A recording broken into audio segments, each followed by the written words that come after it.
What is the biggest challenge जो एक को फाउंडर को ऑपरेशंस के मामले में कंपनी में देखने पड़ते हैं? ग्रूमिंग का बड़ा मसला है हमारे पाकिस्तान में। हम लोग जब यूनिवर्सिटीज़ वगैरह में पढ़ रहे होते हैं तो हमें करियर रेडी कभी भी नहीं किया जाता। हमारी यूनिवर्सिटीज़ हमें बताती ही नहीं है कि आगे असल में आपके साथ होने क्या वाला है और आप लोगों को किस तरह से प्रिपेयर कर। अभी तक आपके करियर में जो आपका सबसे वर्स्ट केस एक्सपीरियंस रहा हो अपनी एजेंसी को लेके ऑपरेशंस के हवाले से, वो क्या था? हमारे लिए सबसे बड़ा वर्स्ट एक्सपीरियंस था इस भी एक प्लेटफॉर्म पर डिपेंडेबिलिटी। जब आप हायरिंग कर रहे होते हैं तो आपको अपने दोस्तों को हायर करना चाहिए या नहीं? अगर कोई बंदा अपनी एजेंसी जीरो से स्टार्ट करना चाह रहा है तो उसको स्टार्टिंग में किस तरह की डिफिकल्टीज फेस करनी पड़ेंगी रिलेटेड टू ऑपरेशन? सबसे पहली जो डिफिकल्टी होती है ना वो हायरिंग होती है। Danielle Ahmed is the co-founder and COO of Linksify, a UI/UX design agency helping brands and businesses create websites that pre-sell clients and drive real conversions. He started his journey as a freelancer on platforms like Upwork and Fiverr, sharpening his craft before making the leap into entrepreneurship, co-founding Linksify in 2024. Today, he joins us to share his story of going from freelancer to agency owner, the real challenges behind building and scaling a design business, and what it takes to grow in 2026. Daniyal भाई, आपको क्या लगता है कि कोई भी agency किस वजह से कोलैप्स कर जाती है? बहुत सारी वजूहत होती हैं। मुझे लगता है कि जिस टाइम पर कोई भी एजेंसी ओनर या फिर कोई फाउंडर या इटसेल्फ एक एजेंसी ये समझना शुरू कर लेना कि जो मैंने करना था ना वो मैंने कर लिया है, मैं सबसे बेस्ट हूँ दुनिया में और अब मुझे कुछ और सीखने की जरूरत नहीं है या फिर मुझे अडेप्ट करने की जरूरत नहीं है आज के दौर में, उन एजेंसीज के लिए ये होता है कोलैप्स। हम लोगों ने देखा है, लाइक मैंने अपने एक्सपीरियंस में भी ये चीज देखी है कि वो फिर एजेंसी जो वो कोलैप्स करती है जब वो समझती है कि जो मैं काम कर रहा हूँ या कर रही हूँ ना वही सबसे अच्छा है, उसके अलावा और कुछ भी नहीं है। आपको क्या लगता है कि एज ए को फाउंडर या एज ए सीईओ कंपनी का कोई भी किन किन चीजों का आपको ऑलरेडी नॉलेज होना चाहिए अगर आप अपनी एजेंसी बिल्ड करने की तरफ जा रहे हैं? तो कितने पैसों की जरूरत होती है अगर पाकिस्तान में कोई बंदा अपनी एजेंसी स्टार्ट करना चाहता है? जीरो। अगर कोई बंदा स्टार्ट लेना चाहता है तो उसे रिमोटली टीम के साथ स्टार्ट लेना चाहिए या उसे फिजिकल स्टार्ट लेना चाहिए? लोग अक्सर समझते हैं कि जी को फाउंडर्स के साथ काम करना बड़ा मुश्किल होता है, पार्टनरशिप्स अच्छी नहीं चलती हैं, लेकिन मुझे लगता है कि जितने ज्यादा माइंड्स आपके साथ जुड़े हुए हों उतना ज्यादा बेहतर है क्योंकि आपको हर वर्टिकल में सोचने का मौका मिलता है। एक को फाउंडर की कंपनी में क्या रिस्पॉन्सिबिलिटीज होनी चाहिए? अपनी टीम को काम करने देना। मेरी नजर में आज का दौर हो या फिर कोई भी दौर हो, एजेंसी स्टार्ट करने के लिए अगर तो आप अपनी नींदें खराब कर सकते हैं, आप अपनी हेल्थ खराब कर सकते हैं, अगर आप स्ट्रेस पाल सकते हैं, बहुत ज्यादा स्ट्रेस आप ले सकते हैं तो फिर तो आप स्टार्ट करें। मैंने काफी देखा है कि कई दफा क्लाइंट आपके पास आता है, वन टाइम काम करवाया उस चला गया, तो आपको क्या लगता है कि क्लाइंट का रिटेन होना या उसके साथ लॉन्ग टर्म कोलैबोरेशन में काम करना कितना इंपॉर्टेंट है किसी भी कंपनी के लिए? If you want to start again from the scratch तो क्या रोड मैप आप फॉलो करें? What is the biggest challenge जो एक को फाउंडर को ऑपरेशंस के मामले में कंपनी में देखने पड़ते हैं?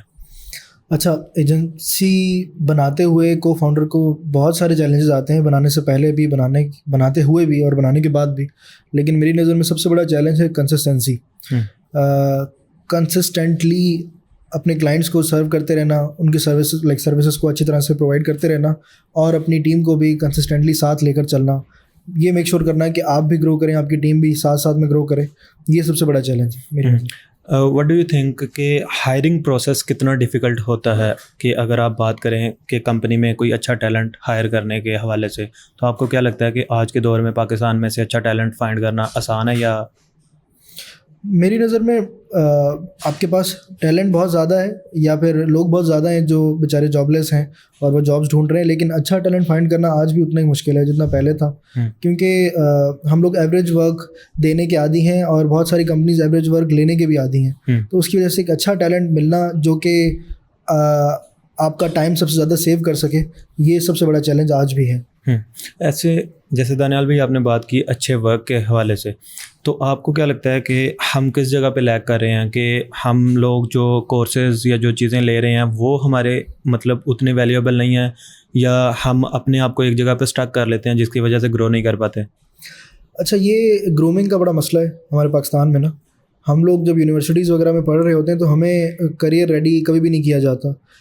हमारी यूनिवर्सिटीज़ हमें बताती नहीं है कि आगे असल में आपके साथ होने क्या वाला है और आप लोगों को किस तरह से प्रिपेयर ख़ुद को करना है आगे आने वाली जो कॉर्पोरेट लाइफ होगी उसके लिए ना। तो मुझे लगता है सबसे बड़ा मसला ये है। तो किसी भी ग्रेजुएट को जब वो निकलता है इस लाइफ के लिए, अपनी आफ्टर ग्रेजुएशन जो उसकी लाइफ होती है या फिर वो प्रैक्टिकल लाइफ में जब निकलता है तो उसको 2-3 साल तो बेचारे को फिगर आउट करने में लग जाते हैं कि उसने असल में करना क्या है यहाँ पर ना, किस तरह से सर्वाइव करना है, क्या करना है, फील्ड कौन सी चूज़ का ज़्यादा बेहतर होगी, उसके लिए नहीं होगी, क्योंकि एआई की वजह से आने वाले जो ये दौर हमारा चल रहा है एआई का, इसकी वजह से फील्ड्स और नीशेस या कैटेगरीज आप कह लें इंडस्ट्री में हर 6 मंथ के बाद चेंज हो रही हैं, तो हर किसी के लिए ये ज़रा मुश्किल होता है फिगर आउट करना।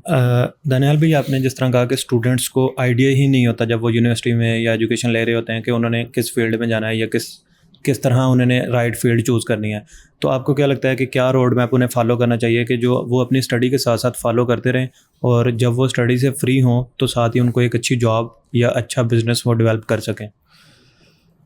अच्छा, बहुत अच्छा क्वेश्चन है। बड़ा कंफ्यूजिंग भी होता है सबके लिए भी, मेरे लिए भी था जब मैंने स्टार्ट किया था। Luckily I started my freelancing when I was in my very first year of university, तो उस टाइम पर भी हर किसी के लिए फिगर आउट करना मुश्किल होता है, लेकिन सबसे अच्छा तरीका ये है कि आप किसी भी एक इंडस्ट्री को देख लें जो उस वक्त चल रही है, चाहे वो कंटेंट क्रिएशन हो, चाहे वो डिज़ाइन हो, चाहे वो डेवलपमेंट हो, किसी भी तरह की चीज़ है, उसको पकड़ें, उस एक नीश को पकड़ें और एटलीस्ट 6 months to 1 year जो है ना, वो आप उस एक नीश को इतना दें अपनी सच्चाई के साथ, अपने सच्चे दिल के साथ कि आपको लगे कि मैंने इसमें से ना कुछ भी नहीं छोड़ा। तब जाकर आपको पता लग जाता है कि वो नीश आपके लिए है भी या नहीं। सही। तो आपको लगता है कि कोई बंदा जो अपना करियर स्टार्ट कर रहा है कि उससे स्टार्टिंग में कोई ऐसा मेंटोर या ऐसी चीज़ें जो चूज़ करनी चाहिए कि उससे उसको स्टार्टिंग में ही आइडिया हो जाए, ना कि इतना टाइम वेस्ट करने के बाद उसको पता लगे कि यार मुझे ये फील्ड तो मेरे लिए है ही नहीं, तो क्या रोड मैप उसे फॉलो करना चाहिए कि जो उसको स्टार्टिंग के ही 1-2 महीने में उस प्रोसेस की समझ आ जाए और उसे पता लग जाए कि यार ये चीज़ मेरे लिए है भी या नहीं है? अच्छा, आप देखिए मेंटोरशिप में ना, वो मेरा बड़ा एक कंट्रोवर्शियल आंसर होगा और वो काफ़ी सारे लोगों को हो सकता है पसंद ना भी आए। मेंटोरशिप में और कल्ट फॉलोइंग में ना डिफरेंस होता है। काफ़ी सारे लोगों का बड़ा मसला ये होता है क्योंकि वो हमारी जो सोशल मीडिया वर्ल्ड है ना, वो बड़ा फेक है और लोगों ने फेकनेस दिखाई भी होती है कि जी मेरे मेंटोर बन जाए, मेरा कोर्स परचेज़ कर लें, ये कर लें, वो कर लें, तो उसकी वजह से ना लोग कल्ट फॉलोअर्स बन जाते हैं। वो एक पूरी की पूरी ना कल्ट फैन फॉलोइंग बन जाती है और लोग ब्लाइंडली ट्रस्ट कर रहे होते हैं कि अच्छा जी मेरा जो ये मेंटोर है ना, ये जो चीज़ कर रहा है वही सबसे अच्छी है और उसके अलावा सब चीज़ें बुरी हैं। ये बहुत गलत है। आपके लिहाज से हर चीज़ अच्छी हो सकती है, आपके लिहाज से कोई भी चीज़ बुरी भी हो सकती है, वो आपने ही चूज़ करना होता है। तो थोड़ा सा टाइम लेकर खुद चूज़ किया जाए, सही गलत को समझा जाए, और हर बात हर पर्सन की भी सही नहीं है। अगर मैं आज यहाँ बैठकर बात कर रहा हूँ, दैट डजेंट मीन कि मेरी हर बात जो है ना 100% ट्रू होगी, तो ये 100% मैं ही सही बात कराऊंगा, बाकी सब गलत है। तो ये चीज़ है।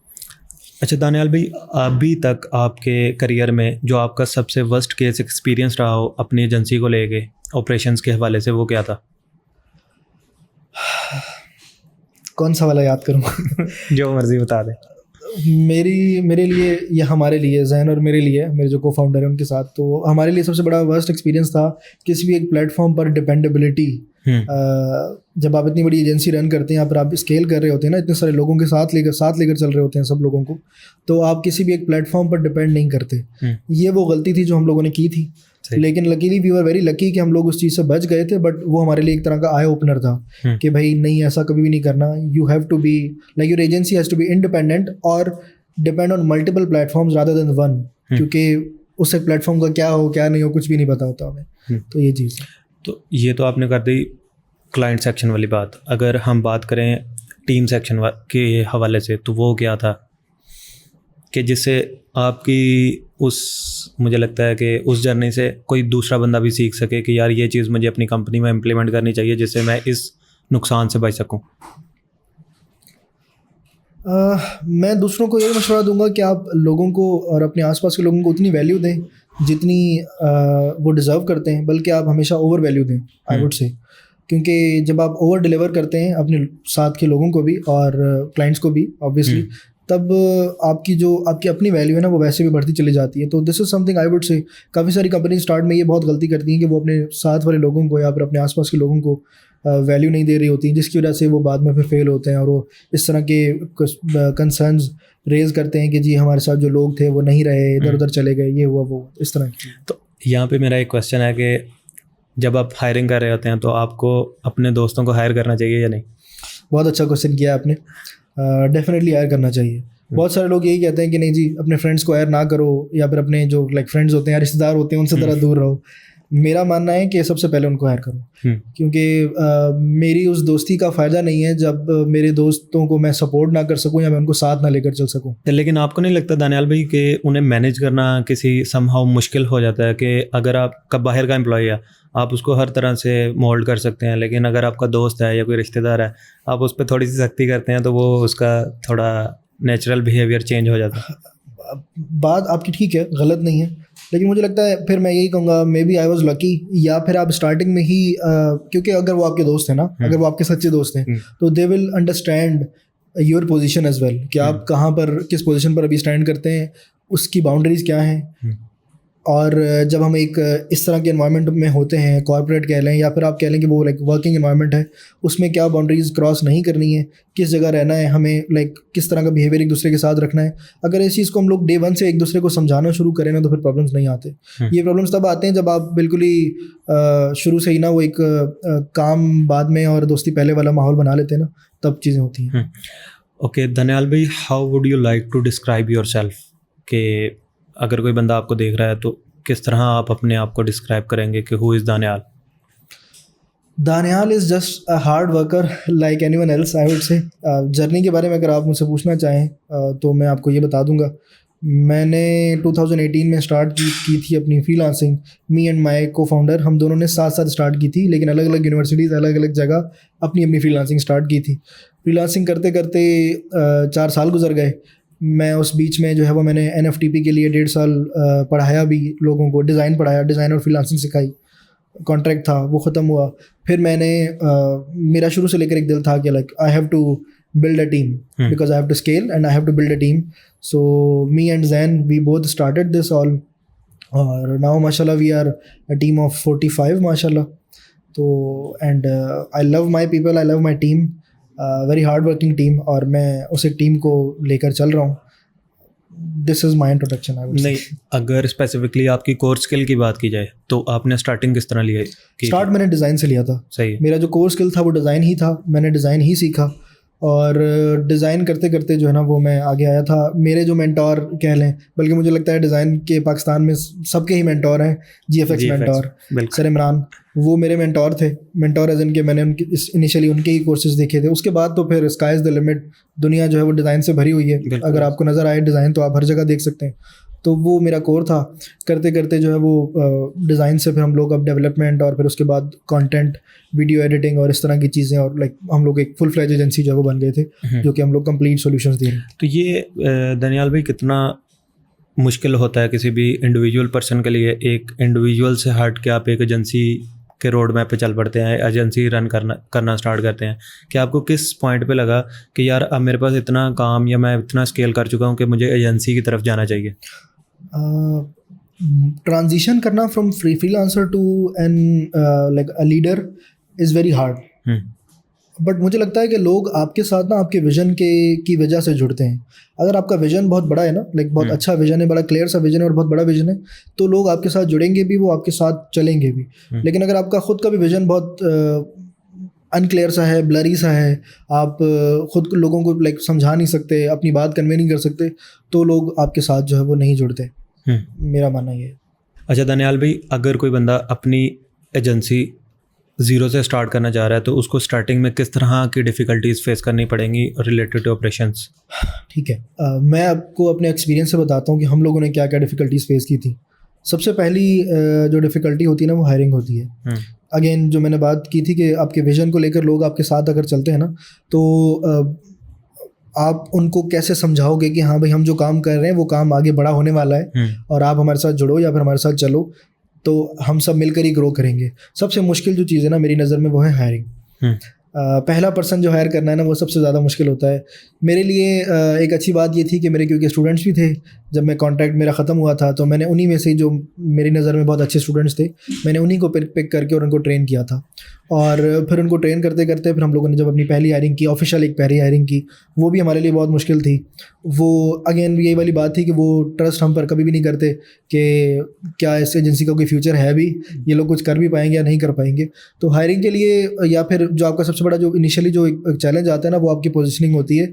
पोजीशनिंग अगर आपकी स्ट्रांग होगी, आपका विजन स्ट्रांग होगा, लोगों को दिख रहा होगा, then they will work along with you, they will work with you. अगर नहीं होगा तो आपके लिए जो है वो लोगों का साथ में मिलना या फिर आपके लोगों के साथ चलना थोड़ा सा मुश्किल होता है। हायरिंग के बाद स्केलेबिलिटी में ऑपरेशंस आते हैं, जो कि थोड़ा सा एक चैलेंज होता है। इनिशियली आप थोड़ा सा ना समझ नहीं पाते कि मैं टीम को मैनेज करूं या मैं क्लाइंट्स को मैनेज करूं, मैं क्या चीज़ साथ में लेकर चलूँ ना। तो रिस्पॉन्सिबिलिटीज़ को डिवाइड करना, फिर अपनी टीम में लीडर्स को ढूंढना, उन लीडर्स को अपने जैसा बनाना, फिर उन लीडर्स को ये समझाना कि जैसे मैं तुम लोगों को लेकर चलता था, ऐसे तुम लोग भी मेरी टीम को भी, लाइक तुम्हारी जो टीम है उनको भी लेकर चलो।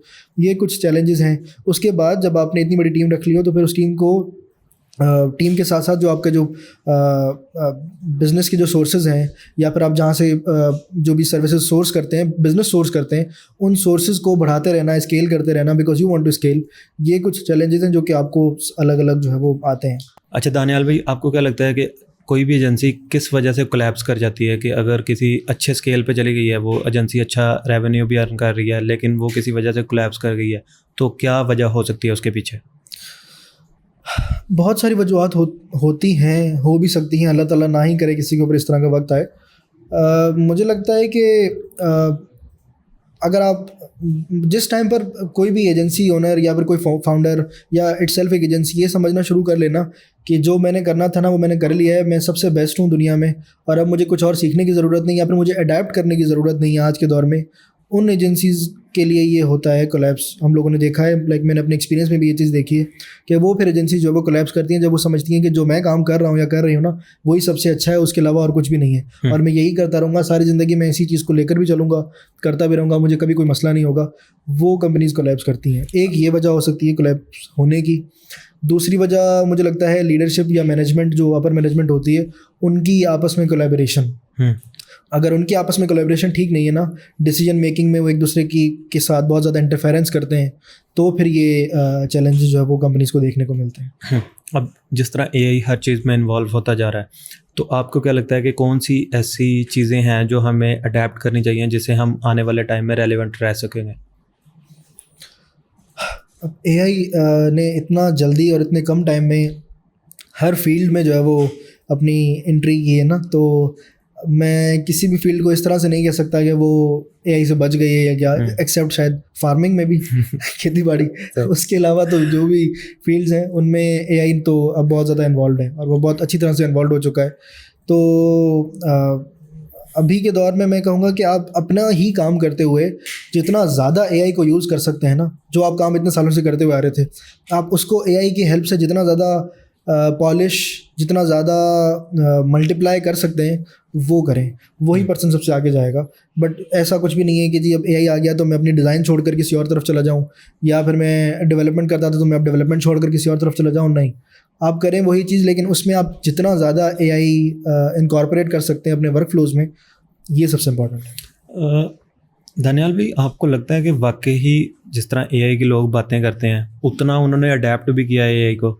कि अगर बात की जाए, हमारे कुछ बेसिक टूल्स हैं जो हम रेगुलर बेसिस पे तो यूज़ कर रहे हैं, लेकिन अगर जो वाकई पेड प्लान हैं जिस तरह एआई के, जो वीडियो एडिटिंग के रिलेटेड लेके या ग्राफिक डिज़ाइनिंग को लेके, आपको लगता है कि लोग या कंपनीज उन टूल्स को अडेप्ट कर रही हैं? अच्छा, ये ना ऐसी चीज़ है कि जब ये एआई आया था ना तो ये just like any other invention था। जब किसी दौर में माइक्रोफोन्स या फिर स्पीकर्स आए थे तब भी लोगों ने अपोज किया था, लोगों ने कहा था ये फालतू चीज़ है। और जब बुक पब्लिशिंग आई थी, प्रिंट प्रेस आया था, तब भी लोगों ने कहा था ये फालतू चीज़ है।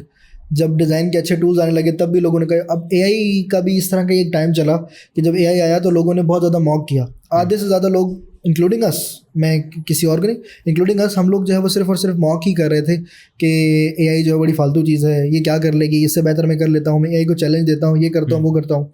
लेकिन कुछ ही टाइम के अंदर अंदर, क्योंकि एआई आपके ना डेटा पर पलता है, आपके डेटा के ऊपर ही जो है ना वो एआई स्ट्रांग होता चला जाता है। तो वो जब उसको इतना ज़्यादा डेटा मिलता चला गया ना दुनिया से, तो वो इतना कम टाइम में इतना ज़्यादा स्ट्रांग होता चला गया कि अब वो लिटरली चैलेंज कर रहा है। अब हम सबको चैलेंज कर रहा है। तो मुझे लगता है कि स्पेशली अगर मैं सिर्फ पाकिस्तान की बात करूँ तो कंपनीज़ काफ़ी सारी कंपनीज हैं जिन्होंने अडाप्ट कर लिया है, जो AI को यूज़ कर रहे हैं with paid subscriptions and everything, और काफ़ी सारी कंपनीज अभी भी उस बबल में हैं कि नहीं जी हम लोग जो काम करें वो सही है, AI हमारा काम अच्छा नहीं कर सकता। मैं भी शायद ये आज से 4 मंथ पहले 5 मंथ पहले हो सकता है मैं भी ये समझता हूँगा कि नहीं जी AI इतना अच्छा काम नहीं कर सकता, लेकिन with time with the passage of time, जब हमने टाइम गुजारा, हमने AI को जब यूज़ करना सीखा है, तो मुझे लगता है कि नहीं AI बहुत अच्छा काम कर सकता है।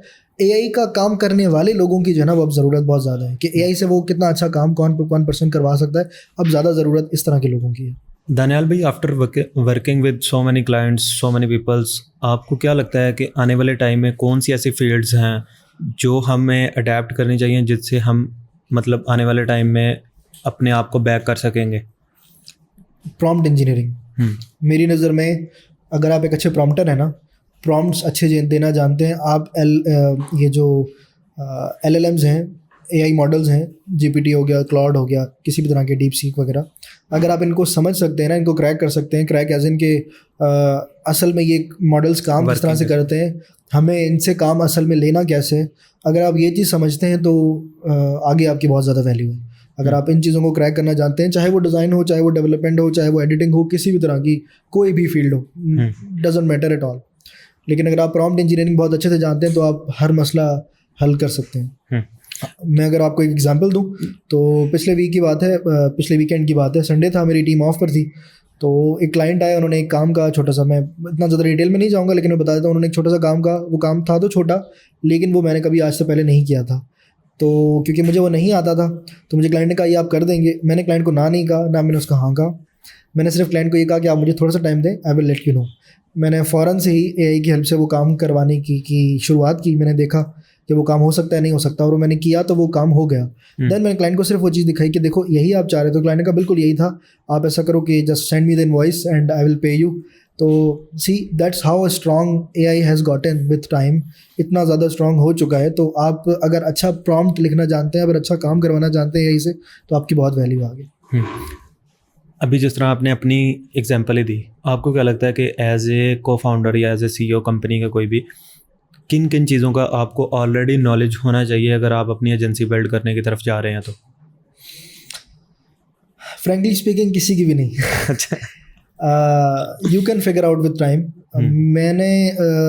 मैंने और मेरे जो साथ को फाउंडर हैं जैन, हम दोनों ने ये एजेंसी स्टार्ट की थी with zero experience of corporate at all, none experience. मतलब एक कहते हैं ना कि 1 महीने का एक्सपीरियंस हो किसी का है क्या, कुछ भी एक्सपीरियंस नहीं था। We started with like this and, और शायद मैं ना बहुत शुक्र अदा करता हूँ अल्लाह ताला का कि हम लोगों ने ऐसे स्टार्ट किया था, क्योंकि वो जो एक सॉफ्टनेस और एक वो सिंपैथी होती है ना लोगों के साथ, या एम्पैथी होती है, सिंपैथी से ज़्यादा मैं अच्छा वर्ड यूज़ करूँगा, एम्पैथी, वो शायद मेरे अंदर ना, या हमारे अंदर कभी ना होती हमारी टीम के लिए। हम लोग वही कॉर्पोरेट वाली एक टॉक्सिक सी सोच के साथ आगे चल रहे होते। अच्छा दानियाल भाई, मैं यहाँ पे आपको इंटरप्ट कर रहा हूँ, लेकिन मुझे ये बताइएगा कि आपने अपनी जर्नी जॉब से स्टार्ट की थी या आपने डायरेक्ट ही एजेंसी स्टार्ट कर दी थी? सिर्फ एजेंसी से डायरेक्टली।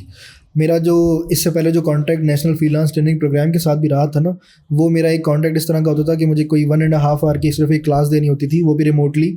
तो मेरा कोई कॉर्पोरेट एक्सपीरियंस कभी भी नहीं रहा। मैंने without having any corporate experience, zero experience के साथ मैंने ये एजेंसी स्टार्ट की थी।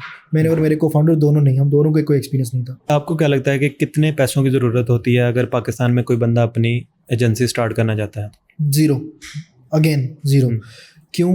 क्योंकि जब आप फ्रीलांसिंग कर रहे होते हैं, जब हम लोग फ्रीलांसिंग कर रहे थे तो हम लोग ऑब्वियसली कुछ ना कुछ अर्न तो कर रहे थे ना। बिल्कुल है। तो you can always start with zero. आप अपनी रिमोट टीम जब हायर करते हैं तो रिमोट टीम के पास अपनी एक डिवाइसेस भी होती हैं, भले ही वो बहुत अच्छी डिवाइसेस नहीं होंगी, लेकिन अपना एक सेटअप होता है, they can get the work done for you. और नहीं भी हो, अगर आपने ऑन साइट भी स्टार्ट करना है तो आप अपनी कुछ छोटी मोटी जो डिवाइसेस होती हैं, हल्की फुल्की जो लाइक डिवाइसेस होती हैं जिनसे आप सिर्फ काम चला सकें, आप वो रख कर भी कोई भी काम स्टार्ट कर सकते हैं। तो एजेंसी चलाने के लिए कोई भी बहुत ही बड़ी इन्वेस्टमेंट या किसी बजट की ज़रूरत नहीं होती है। एजेंसी के लिए कुछ अलग से चैलेंजेस होते हैं। Investment is never the challenge for an agency. अगर आप शॉर्ट वे में बताना चाहें तो कौन कौन से चैलेंजेस फेस करने पड़ते हैं, या कौन कौन से चैलेंजेस होते हैं अगर कंपनी कोई बंदा स्टार्ट करता है? तो स्केलेबिलिटी, ऑपरेशंस, हायरिंग और revenue distribution and expansion in other verticals. These are the challenges in front of me, like in my mind. ये चीज़। अच्छा, आपको क्या लगता है कि अगर कोई बंदा स्टार्ट लेना चाहता है तो उसे रिमोटली टीम के साथ स्टार्ट लेना चाहिए या उसे फिजिकल स्टार्ट लेना चाहिए?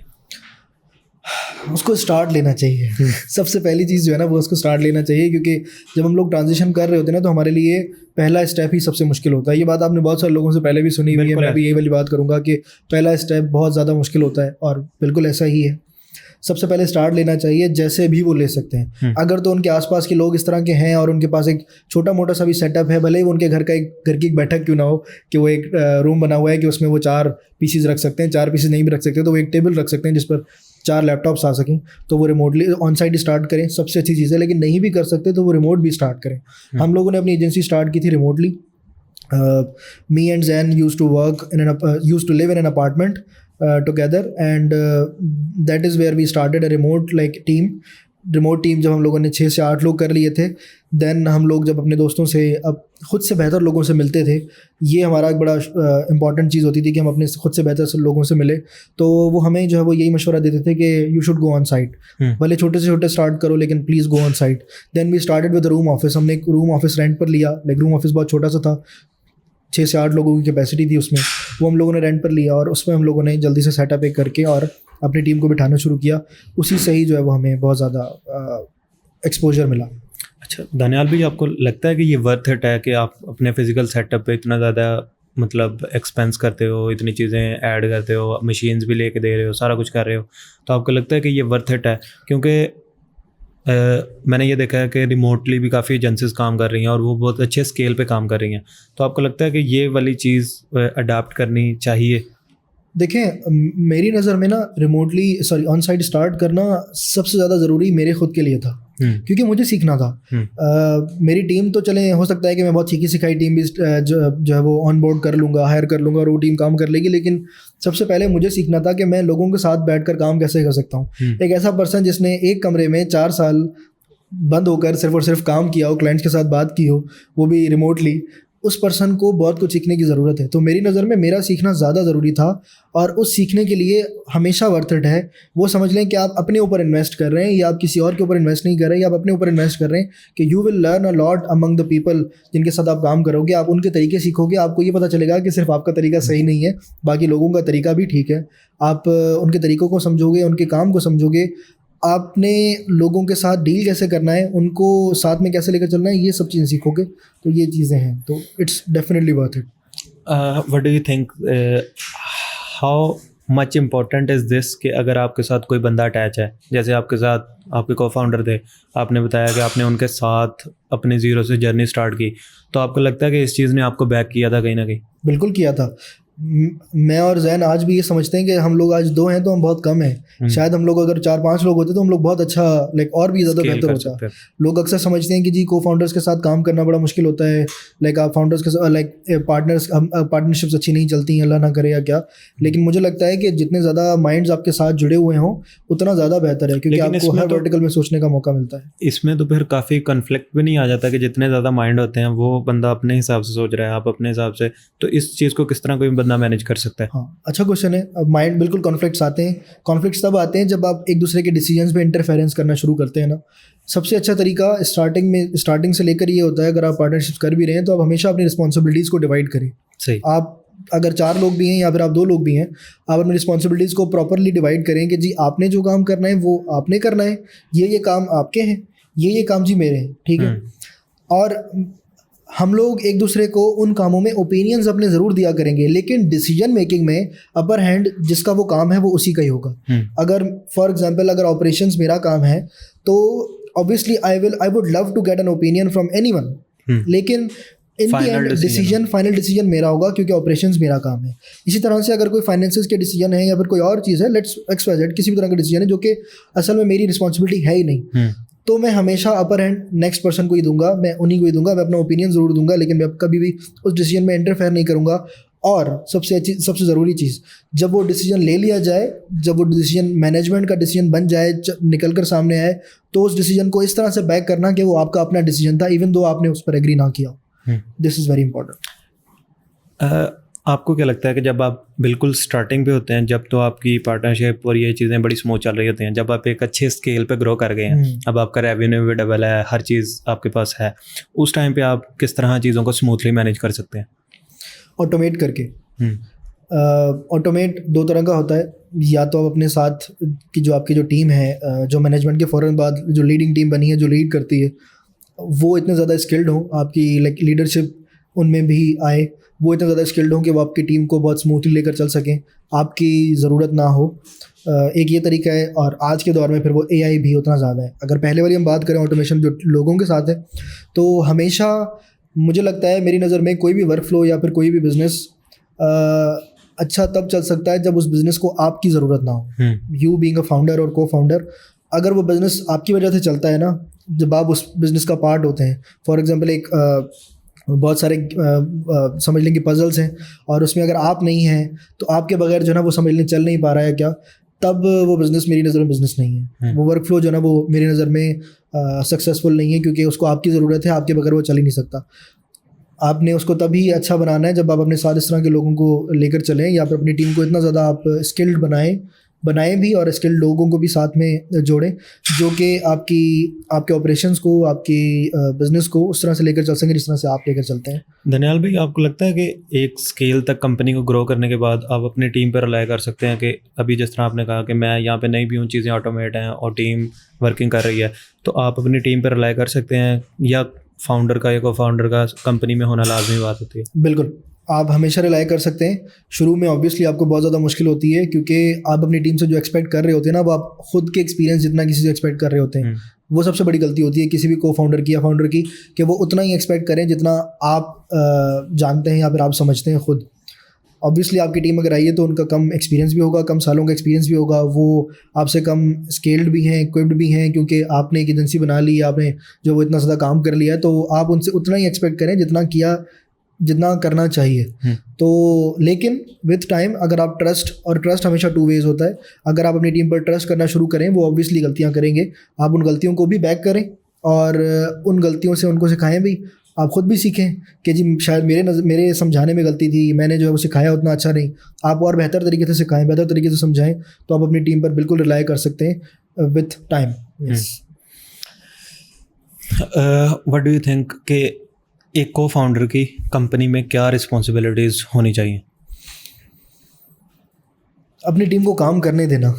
मेरी नज़र में अगर आप उस तरह के को फाउंडर है ना कि जिसको नेट पिकिंग की बड़ी आदत है, जिसको माइक्रो मैनेजमेंट की बड़ी आदत है, तो आपकी कंपनी कभी भी नहीं चल पाएगी, क्योंकि वो फिर आपकी टीम भी इतनी ज़्यादा आपकी माइक्रो मैनेजमेंट की आदी हो जाती है कि वो शायद आपके बगैर ऑपरेट नहीं कर पाती है।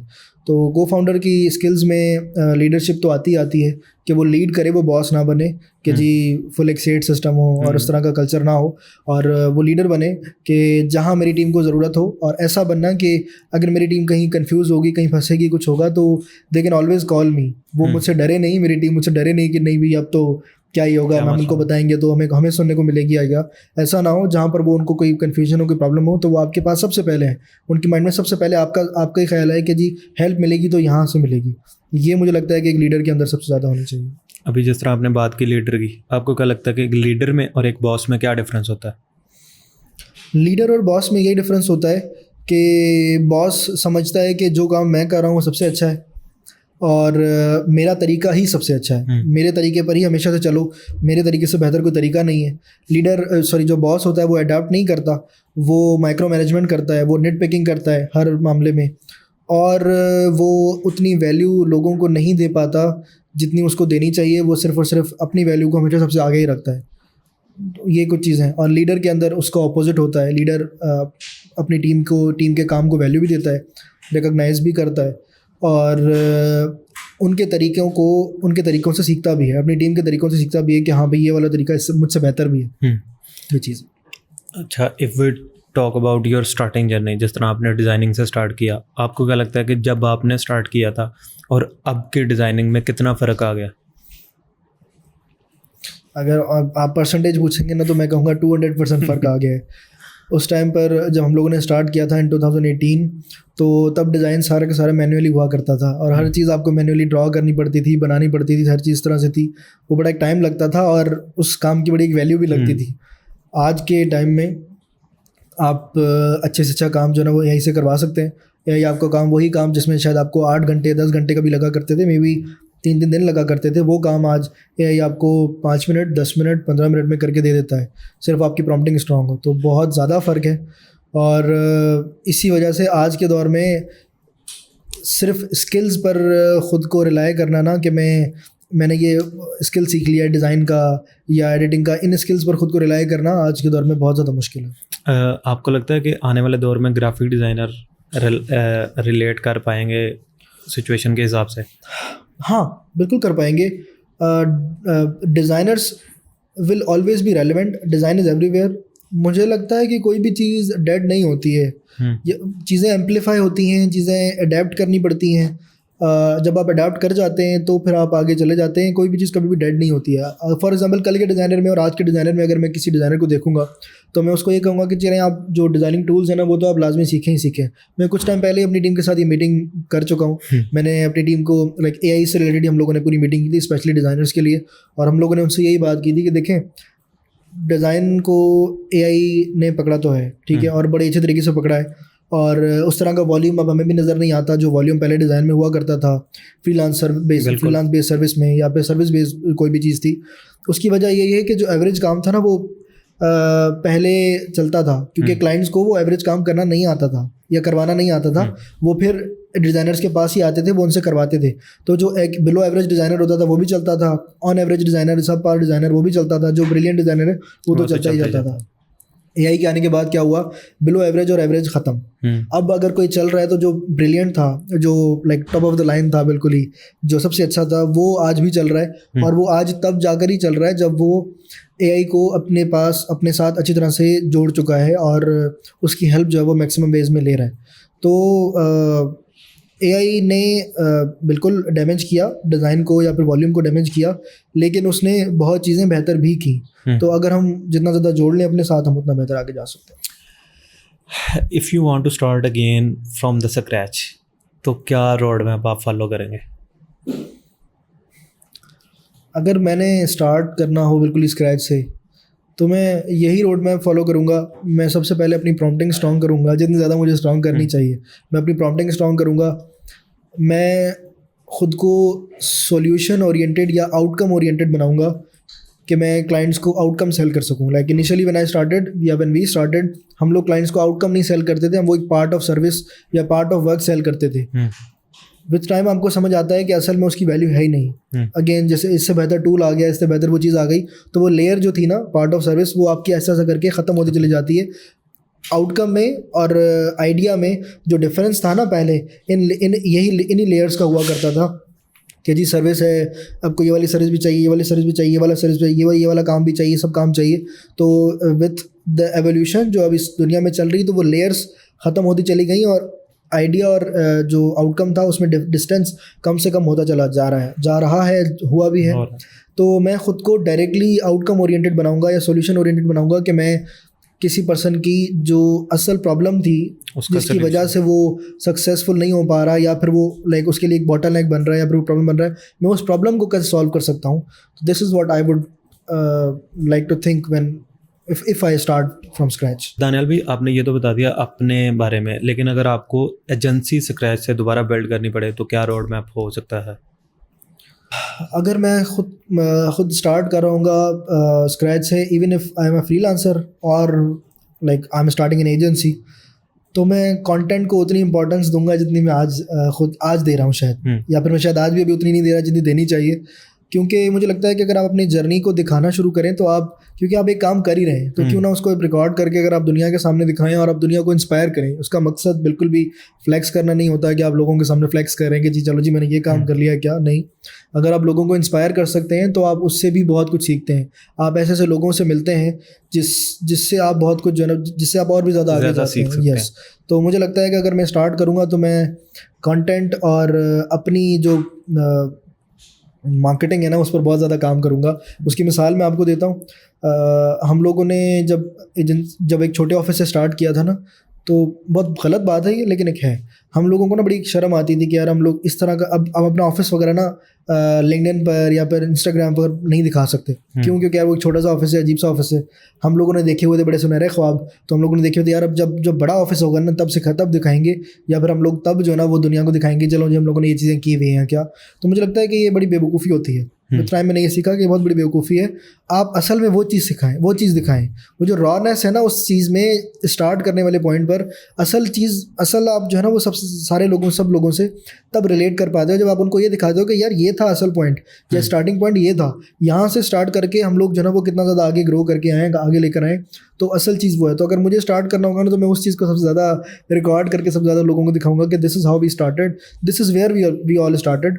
तो वो मेरी नज़र में ना ज़्यादा एक अच्छी चीज़ है। तो कंटेंट को उतनी ज़्यादा अहमियत मुझे देनी चाहिए अगर मैं स्टार्ट करूँ दोबारा। आपको लगता है दानियाल भाई कि जिस तरह भी आपने कहा कि रॉ वीडियोस में मतलब जो ऑथेंटिक चीज़ है वो दिखाऊंगा, तो आपको लगता है कि लोग वो चीज़ देखना पसंद भी करते हैं? नहीं, क्योंकि अगर आपने देखा हो कि जो लोग कोई रेंट पे और इस तरह की चीज़ें करके थोड़ा फ्लेक्स कर रहे होते हैं सोशल मीडिया पे और ये चीज़ें कर रहे होते हैं, लोग उन पे व्यूज़ भी काफ़ी हैं, उनको लोग फॉलो भी कर रहे हैं, लेकिन आपको लगता है कि जो चीज़ हम रॉ और रियल दिखाएंगे वो लोग उससे अटैच कर भी पाएंगे या नहीं?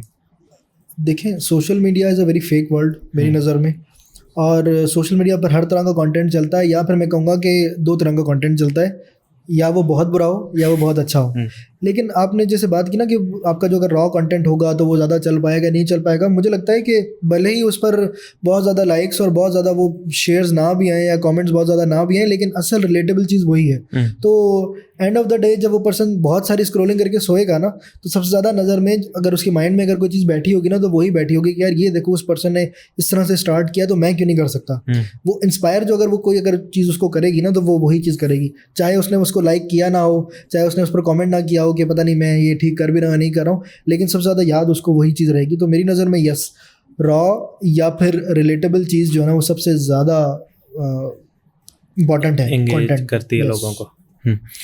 आपको क्या लगता है कि आप रिकमेंड करेंगे किसी बंदे को अगर वो अपनी एजेंसी इस सिचुएशन में या इन हालात में स्टार्ट करना चाहता है, तो आप रिकमेंड करेंगे कि आज के दौर में उसे स्टार्ट करनी भी चाहिए या नहीं? अच्छा, आज का दौर हो या फिर कोई भी दौर हो, एजेंसी स्टार्ट करने के लिए अगर तो आप अपनी नींदें ख़राब कर सकते हैं, आप अपनी हेल्थ ख़राब कर सकते हैं, अगर आप स्ट्रेस पाल सकते हैं, बहुत ज़्यादा स्ट्रेस आप ले सकते हैं, तो फिर तो आप स्टार्ट करें। वरना आज के दौर में भी इस तरह की कॉर्पोरेट जॉब्स भी हैं जो कि शायद हो सकता है कि हम जितना रेवेन्यू कर रहे हैं वो उतना उनकी मंथली सैलरीज भी हों। इस तरह के भी लोग हैं जो कि जॉब्स में इतना ज़्यादा खुद को स्केल करते हैं, तो वो कर सकते हैं, वो करना चाहें तो वो कर सकते हैं, कॉर्पोरेट्स में भी और एजेंसीज़ में भी।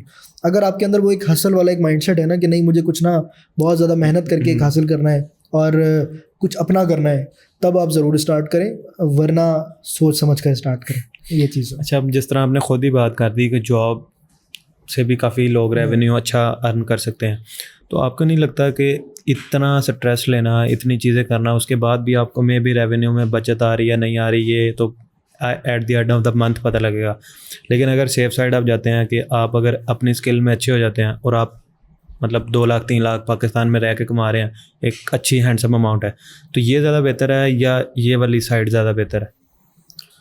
अगेन दिस इज़ लाइक जो स्टार्टअप या एजेंसीज या फिर लाइक चीज़ें होती है ना, ये माइंडसेट के ऊपर ज़्यादा डिपेंड करती हैं। अगर तो आपका एक माइंडसेट है ना कि यार मुझे कुछ अपना करना है, अपनी टीम हो, मेरे डिसीजंस पर चीज़ें चलें या मेरे तरीके से चीज़ें चलें, तब ना आप ये वाले तरीके अपनाते हो, वरना जो कॉर्पोरेट जॉब है उस लिहाज से बहुत ईजी है। दानियाल भाई, आपको लगता है कि ये चीज़ें तो कई लोग फ्लेक्स के लिए भी या वैसे अपने शौक के लिए कि यार मैं बॉस होऊंगा, ये होऊंगा, वो होऊंगा, इमेजिन करके मज़ा तो काफ़ी आ रहा होता है, लेकिन जो हसल आपने जिस तरह बताई है, तो ये हर बंदा हैंडल कर सकता है? नहीं, हर बंदा नहीं हैंडल कर सकता, बट जिसमें रिस्क लेने का डर ना हो ना, जिस पर्सन में कि वो रिस्क लेगा या मतलब उसको रिस्क लेना चाहिए नहीं लेना चाहिए, वो पर्सन हैंडल कर सकता है, लेकिन हर पर्सन नहीं हैंडल कर सकता। मैंने बताया आपको कि मैंने बहुत सारे लोगों को स्टार्ट करके उसके बाद एंड करते हुए भी देखा, मेरे अपने पर्सनल एक्सपीरियंस भी रहे। मैंने अपने कुछ दोस्तों के साथ जब स्टार्ट किया था, फिर नहीं बात बन पाई थी, तो लाइक वो रिस्क लेने वाला एक चीज़ नहीं होती ना इंसान के अंदर, तो वो चीज़ नहीं थी, तो फिर like I had to start again. इस तरह की चीज़ें होती हैं, तो हर पर्सन नहीं हैंडल कर सकता वो। लाइक अगर आपके अंदर रिस्क लेने वाली एक चीज़ हो तब आप स्टार्ट कर सकते हैं। एज ए को फाउंडर आपको क्या लगता है कि अगर कभी एजेंसी पे बुरा टाइम आता है तो आपको किस तरह उससे ओवरकम करना चाहिए? कौन से ऐसे स्टेप्स हैं जो आप समझते हैं कि यार ये चीज़ें मैनेज करने से ना हम इस चीज़ को टैकल कर सकते हैं या इस चीज़ से निकल सकते हैं? अब बुरा वक्त की डेफिनेशन अलग अलग है। आप मुझे अगर ये इट बता कुड पाएँ। बी अबाउट रेवेन्यू या it could be about the team के आपको अच्छा रिसोर्स नहीं मिल रहा या आपको अच्छा रेवेन्यू नहीं उस हवाले से अर्न हो रहा जिस तरह आपने सोच के स्टार्ट किया था। तो इस सिचुएशन में आप किस तरह सोचेंगे या किस तरह लेके चलेंगे चीज़ों को? रेवेन्यू वाली साइड पर अगर मैं बात करूँ तो अगेन अगर आपने ख़ुद को ना लाइक स्टैगनेंट कर लिया है ना कि मैं जहाँ हूँ मैं ठीक हूँ, मैं इससे आगे नहीं जाऊँगा, या फिर मैं आने वाली जो चीज़ें हैं उनको अडेप्ट नहीं करूँगा, तब आपको प्रॉब्लम्स आते हैं। लेकिन अगर आपने उनको लाइक वो करना हो, अपने उनको मैनेज करना हो कि जी रेवेन्यू कहीं ना कहीं डाउन हो रहा है क्या, तो आप अडाप्ट करें। आप ये देखें कि जी इसी टीम के साथ मैं अपना बेस्ट कैसे दे सकता हूँ, या फिर मैं और कौन कौन सी सर्विसेज सेल कर सकता हूँ, या फिर चले सर्विसेज भी नहीं तो मैं प्लेटफॉर्म्स या फिर मैं बिज़नेस को और बेहतर तरीके से कहाँ कहाँ सोर्स कर सकता हूँ, किस किस जगह से सोर्स कर सकता हूँ ताकि मैं अपने रेवेन्यू को मेंटेन कर सकूँ। मेरी नज़र में यही है कि आप जितना ज़्यादा लाइक आप ये समझे मेरी नज़र में कि हर डे ना आप अपने खुद का एक चैलेंज बना लें कि जी मेरा एक नया चैलेंज है, मुझे जो ना इस चैलेंज को क्रॉस करना है या फिर इस चैलेंज को किसी तरह से ना पार करना है, तो वो फिर आप जो ना वो लाइक मैनेज कर पाते हैं इन टर्म्स ऑफ दिस। और अगर आप ऑपरेशंस की बात करें या फिर आप लाइक रिसोर्सेज की बात करें हायरिंग्स वगैरह में, तो वो चैलेंजेस अपनी पोजीशनिंग से बेहतर हो जाते हैं। अगर आपकी पोजीशनिंग अच्छी है फिर आप मार्केटिंग अच्छी कर पाते हैं अपनी ऑफिस की या फिर अपने काम की या अपनी टीम की खुद की, तो ये चैलेंजेस आप सॉल्व कर सकते हैं। तो दानियाल भाई एज ए को फाउंडर आपको खुद कितना इवॉल्व होना पड़ता है टीम के साथ कि आपको उन्हें समझाने के लिए या चीज़ें करने के लिए आप अगर तो ज़ाहिर बात है कि जिस तरह आपके कोर फील्ड है डिज़ाइनिंग, आपको खुद पता है कि हाँ यार ये चीज़ क्लाइंट को पसंद आ सकती है, ये चीज़ नहीं आ सकती, तो आप खुद कितना इवॉल्व होते हैं टीम के साथ? बहुत ज़्यादा। मैंने जैसे कहा ना कि मुझे सबसे ज़्यादा सीखने की ज़रूरत मुझे थी जब मैंने एजेंसी स्टार्ट किया, और हम लोगों ने जब एजेंसी स्टार्ट की तो सबसे ज़्यादा सीखने की ज़रूरत हमें थी। तो ख़ुद बहुत ज़्यादा आपको इवॉल्व होना पड़ता है विद टाइम, ताकि आप ख़ुद को अप टू डेट रख सको और आप ना इररिलेवेंट हो जाओ टाइम के साथ साथ। तो ये बहुत ज़रूरी है। और दूसरी चीज़ ये अकाउंटेबिलिटी जो है ना वो सबसे पहले आपसे खुद से स्टार्ट होती है। अक्सर लोगों को ये लगता है कि जी अगर तो मैं कंपनी का मालिक हूँ ना तो मैं कुछ भी कर लूँगा, वो मेरे लिए तो मेरे लिए कोई मसला ही नहीं है, मैं कोई भी डिसीजन ले लूँगा, कैसे भी कर लूँगा। लेकिन मेरी नज़र में accountability starts from the leader, from the like top of the hierarchy जो कंपनी की होती है ना, वहीं से स्टार्ट होती है। तो आप ख़ुद को अगर अकाउंटेबल हर चीज़ के लिए ठहराते हैं अपने एक एक डिसीजन के लिए, तो जो है वो आप एक अच्छे लीडर बनते हैं विद टाइम। अच्छा दानियाल भाई, हमने काफ़ी देखा है कि कई दफ़ा क्लाइंट आपके पास आता है, वन टाइम काम करवाया और चला गया, तो आपको क्या लगता है कि क्लाइंट का रिटेन होना या उसके साथ लॉन्ग टर्म कोलैबोरेशन में काम करना कितना इंपॉर्टेंट है किसी भी कंपनी के लिए? अच्छा, I recently got a very good advice from a very good friend. उसने मुझे कहा कि क्लाइंट आया, बिज़नेस हुआ और बिज़नेस चला गया या क्लाइंट चला गया, this is not business for me. Business वो है जब एक पर्सन आपका क्लाइंट बने और वो आपका क्लाइंट बना रहे अगले कुछ अरसे तक। तो yes, रिटेनरशिप is very important. This is something जो कि हम लोगों ने रिसेंटली काम करना है, इस पर शुरू किया और हम कोशिश कर रहे हैं कि हम उसको और भी ज़्यादा स्ट्रॉन्ग करें, बेहतर करें। तो आपकी जो क्लाइंट एक्विजिशन कॉस्ट है ना, वो कम से कम होती चली जाती है जब आप रिटेनरशिप मॉडल्स पर काम करते हैं, क्योंकि क्लाइंट्स को एक्वायर करना इज़ नॉट दैट ईजी। आप एड्स पर काम करोगे, चाहे वो मेटा एड्स हों, गूगल एड्स हों, या फिर आप किसी प्लेटफॉर्म पर हो तो आप वहाँ पर भी अपनी प्रोफाइल्स को बूस्ट कर रहे होते हो, एड्स रन कर रहे होते हो, तो आपकी वो क्लाइंट एक्विजिशन कॉस्ट जो है ना वो कंटिन्यूसली लग रही होती है। तो वो तभी कम होती चली जाती है जब आप क्लाइंट्स के साथ रिटेनरशिप पर काम करते हो या फिर आप उनको लॉन्ग टर्म क्लाइंट बना लेते हो। तो आप उस क्लाइंट को एक्वायर करने के लिए आपको दोबारा से मेहनत करने की ज़रूरत नहीं है। तो यस, लॉन्ग टर्म क्लाइंट्स का होना किसी भी बिज़नेस के लिए बहुत ज़्यादा ज़रूरी है। दानियाल भी, यहाँ पे मेरा एक और क्वेश्चन रेज होता है, जिस तरह हमने बात की थी बीच में कंटेंट क्रिएशन को लेके, तो आपको लगता है कि किसी भी कंपनी का अगर कंटेंट क्रिएशन वो कर रही है तो वो इजीली क्लाइंट्स को ला सकती है अपनी कंपनी में, बजाय इसके कि आपकी कोई सोशल प्रेजेंस ही नहीं है? तो आपको लगता है कि कंटेंट क्रिएशन इसलिए भी ज़रूरी है कि आप क्लाइंट्स को इजीली ला सकते हैं अपनी कंपनी के लिए?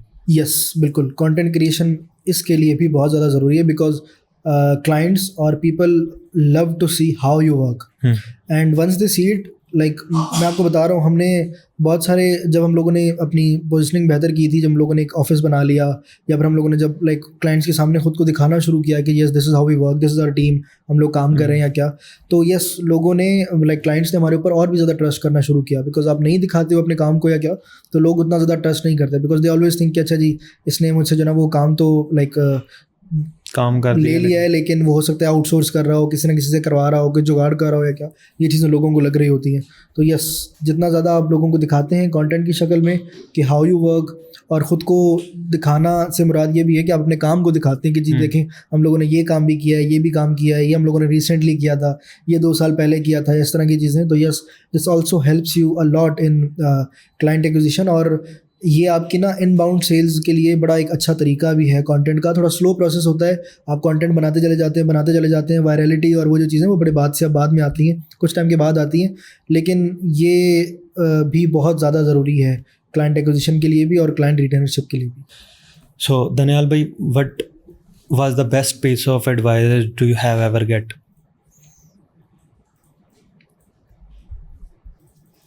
ओवर डिलीवर, मेरी नज़र में हमेशा ओवर डिलीवर करें। और वो पीस ऑफ एडवाइस जो मुझे अगर मिली थी तो मेरी वालदा से मिली थी। मेरी वालदा का मानना ये होता है कि बेटा हमेशा, चाहे वो आप मैं टीम की बात नहीं करूँगा, मैं बस क्लाइंट की सिर्फ बात नहीं करूँगा, मैं हर किसी की बात कर रहा हूँ कि बेटा हमेशा जो है वो लोगों के साथ 10% ज़्यादा करो। अगर किसी ने, मैं बड़ी छोटी सी मिसाल है, अगर किसी ने आपको सिर्फ चाय पिलाई है तो आप उसको जब चाय पिलाओ तो चाय के साथ आप बिस्किट भी खिलाओ। मतलब हमेशा 10%, 15%, 20% ज़्यादा करो, हमेशा एक्स्ट्रा ही करो। आपको लगता है उस वक्त कि आप ज़्यादा कर रहे हो तो शायद वो आपके लिए वैल्यूएबल नहीं है, या फिर आप जो है वो उसका आपको रिटर्न नहीं मिलेगा या क्या, लेकिन मुझे लगता है कि उसी से ही आपको सबसे ज़्यादा रिटर्न मिलता है। लोग आपकी रिस्पेक्ट भी बहुत ज़्यादा करते हैं, आपको वैल्यू भी बहुत ज़्यादा देते हैं व्हेन यू ओवर डिलीवर। और ये बात सिर्फ किसी मेहमान के लिए नहीं है, किसी आपके दोस्त के लिए नहीं है, ये आपके क्लाइंट्स के लिए भी है। अगर आप अपने क्लाइंट्स को भी ओवर डिलीवर हमेशा करते रहते हैं ना, फॉर एग्जांपल क्लाइंट ने अगर ये चीज़ आपको कही थी कि ये आप करके दे दें, आप उसको थोड़ा सा एक्स्ट्रा 10% और भी करके दे दें, या फिर आप कोई भी काम उसको लाइक थोड़ा सा और एक्स्ट्रा करके देते हैं with better communication, with better collaboration अगर आप करके देते हैं, तो वो चीज़ बहुत लॉन्ग वेज जाती है, वो चीज़ याद रखी जाती है। आपका क्लाइंट आपको हमेशा याद रखता है, क्लाइंट हो, दोस्त हो, कोई भी पर्सन हो, आपको बहुत ज़्यादा याद रखता है। तो this is the best piece of advice for me. Okay Daniyal भाई, in the last, as a senior co-founder और डिज़ाइनर, आने वाले लोगों को आप क्या एडवाइस करना चाहेंगे कि जो उनके लिए भी बेनिफिशियल हो और आप चाहते हैं कि हाँ यार ये चीज़ लोगों को अडेप्ट करनी चाहिए? आज की दुनिया में जो भी चीज़ हो रही है ना, जिससे आपको लगता है कि वो मेरे काम को बेहतर कर सकती है, उसको अडेप्ट करें। एज अ सीनियर मैं यही एडवाइस दूंगा। वो किसी भी तरह की फील्ड हो, कोई भी हो, आप ये समझकर आंखें ना बंद कर लें, जैसे कबूतर आंखें बंद कर लेता है, वो समझता है कि मुझे बिल्ली नहीं खाएगी। तो आप ये समझकर आंखें ना बंद करें कि नहीं, मैं जो काम कर रहा हूँ सबसे अच्छा है। आप हमेशा अडेप्ट करते रहें, अपने अंदर अडेप्टेबिलिटी पैदा करें हर दौर में, चाहे वो 2025 हो, 2050 हो, या फिर वो 1950s हो, 1970s हो, कुछ भी हो। आप हर दौर में अपने अंदर अडेप्टेबिलिटी वाला जो एक एलिमेंट है ना, वो हमेशा रखें। That's how you can survive in any world और in anywhere in the world. So thank you Daniyal भाई, आपका टाइम देने के लिए और बहुत वैल्यूएबल इंसाइट्स से जो आपने मुझे बताए। तो आप भी अगर ये वीडियो अभी तक देख रहे हैं तो इसको लाइक करें, कमेंट करें, शेयर करें, और अगर कोई गेस्ट आप चाहते हैं कि मेरी वीडियो में आए तो उसे कमेंट में टैग भी कीजिएगा। Thank you so much. अल्लाह हाफिज़। अल्लाह हाफिज़।